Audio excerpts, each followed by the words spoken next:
So, does the 6S Typhon rear wing fit on the 223S? Let's find out. Well, it looks like it's going to. It's like a little bit shorter, but you know, people said that this thing doesn't break, so I guess we'll find out. So how's she look? You know, how's the wing look? A little different than the old one, a little shorter. Hopefully she still controls herself in the air on the jumps. I'm gonna keep this one as a backup. Get some fresh epoxy that healed the crack along with the bolt. So this is my backup for now. It definitely seems like it's way more flexible, like it's gonna bend, and if it's gonna break anywhere, it'll be somewhere like over here. We'll find out though. All right, we're gonna do the shock upgrade with the 6S shocks. Finally got the springs, yay. Old shocks work, feels kind of loose. Rear feels tighter, this feels like nice, but this feels like loose and just weak. Probably gonna slap the bottom with just one of those.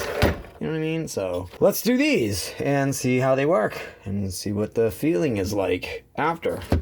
Hopefully it's better than that. All right, so the original Arrma shocks have a force of 5.71 pounds per inch, and the Team Associated ones that I'm replacing them with have a force of 5.4 pounds per inch. So these are actually like not as strong, but they're bigger. The whole shock's burlier, so let's see what'll happen, I guess. Let's get them on. All right, they're on. Yeah, I did little tricks to get them on. I had to use some spacers up here from drywall screws and cut them, make little correct size for the top of the 6S shock here, and then down here I had to use one of those little tiny spacers that came with the kit to just move this over just enough to not hit the drive shaft when it's turned and squished down. So we're clearing that at the moment, which is good. No touching of the springs, so we'll see how that works. These might bend a little bit, so probably get some longer screws for here just to make sure this sits in here tighter, because I think it goes in pretty snug, but could be a little longer. So yeah, it's pretty squishy and stiff. It's very stiff. So I noticed the rear end was a little looser. So to make it just a little stiffer, I put the spacers, the thick spacers on right here. Put those thick spacers on right there. So we got pretty much an even feel at the moment. Feels pretty even in terms of stiffness front and back. Not bad.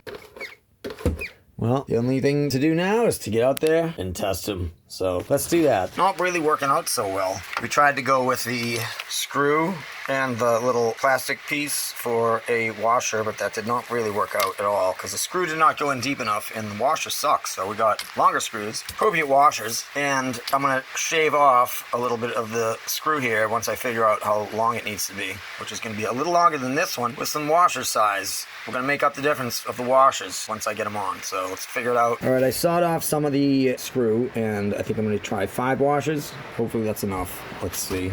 I got about 3 washers, a small nut, and then another washer up front on it. So hopefully that works better. We'll find out. Well, I stripped the screw on the suspension arm, so I don't know how to fix that yet. I'm gonna have to probably just get a new suspension arm.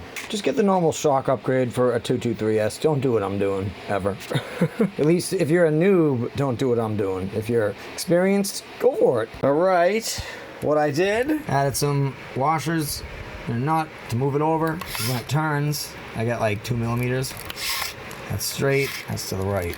Same with the left. That's the left side, there's the right side, same thing.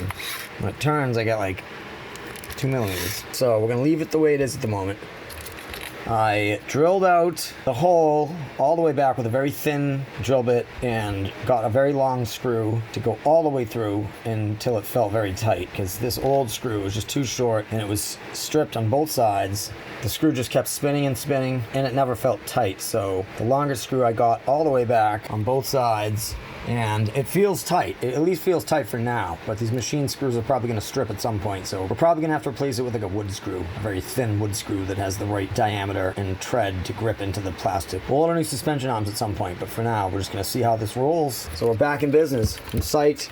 I wish I could go back out right now, but I gotta go to work, so. And we're very happy about the wing. Took multiple hits, but no problems. Woohoo! All right, see you tomorrow. All right, so today we're gonna see how well these front shocks really work, and how my stupid attempt at mounting 6S shock or 6S Typhon on a 223S and not having the proper size spacers or any of that stuff for the screws. So my advice in the future for everybody would be to just get the actual appropriate upgraded shocks for a 223S, because I'm probably going to in the future anyways for all 4 of them. But for now, let's have some fun with these big bad boys. I think they're just the regular Arrma Typhon 6S upgraded shocks. They have the hardened steel shaft, and I have no idea if it's gonna work. 2S battery from yesterday since we broke it. Nosedive.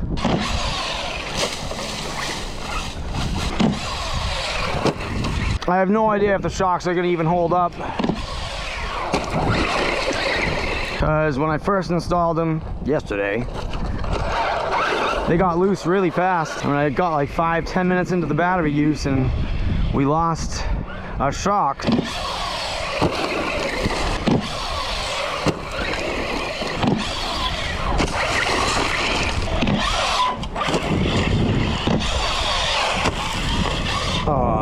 How they doing? Are they getting loose? Doesn't feel like it yet, but that's all I'm looking for, to see if those things actually hold up with all the bashing.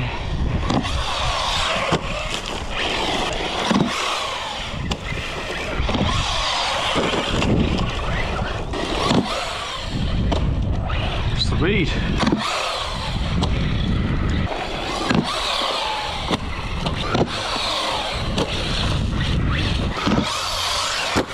How are they holding up? I don't think they're getting loose at all, so I think we're okay. So what we're watching here is slow motion of time warp. I must have changed the settings by accident on the GoPro, so I had to slow it down, and this is what we get. Landed on the right side there. Thought it broke the shock, but it wasn't, because it was the left side, the left front. So another jump, we can at least analyze them and see when I broke the shock. That one, I don't think so.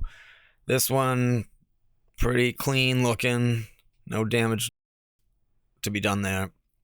That one flew over my head, so maybe. I mean, it hit the ground pretty normal. It didn't look like it crashed. This one was pretty normal as well. And on this one, we come down pretty flat again. That was normal. This one we come down pretty hard and heavy and crash into the left log there. So that could have bent the screw right there. That's a maybe. Didn't look that hard. Hit the ground first, but who knows? This is the crash that I think we truly broke the shock screw and bent it, because it landed upside down on the right side. There's a log. There's like a thick branch right there where it nailed, right under the leaf. You can't really see it under the leaves. And I think that's when the screw broke. So if I didn't do that jump and land like that, it probably would have been fine. This is the jump where I noticed things were not normal. So we stopped after this. I came over, check it out, kind of could see the geometry being off and figured, oh, what happened? Oh, we bent the screw and we broke the eyelet on the bottom of the 6S shock. So luckily they're replaceable. I'll order some more, so that'll be okay. Very happy they're replaceable. I was bummed out at first, but since they're pretty cheap, it's not going to be that bad of a problem. So we can attempt this again in the future if I avoid landing on thick sticks and logs and hitting trees and stuff. I'm not sure if this is the best solution. I might look into the proper mounts if they make them for something like this, but I'm not sure. You just space it away from the drive shaft so they don't hit each other, because they totally do if you just try to stick it on there. All right, so where are we at with this? Well, I put the original shocks back on after I straightened them out and just made sure they were perfect. I used the spacers over here, the big ones, and maybe one of these, whatever. I got some spacers in there. I know it's stiffer, but, you know, give it some more pushback when it lands hard and heavy, and it feels much more similar to the rear end now. It's a little looser, rear end a little tighter.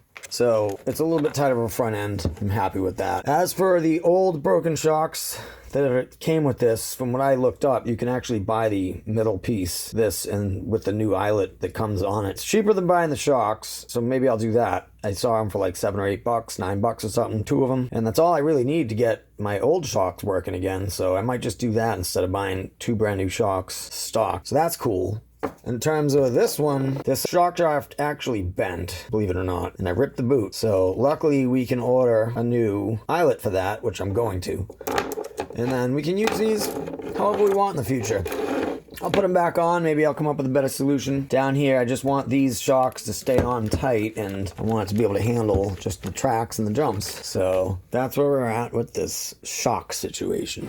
So yeah, I would not advise getting these, to be honest, unless you already have like a car that might use them. So up here, looks like what I got under there already are these, possibly so.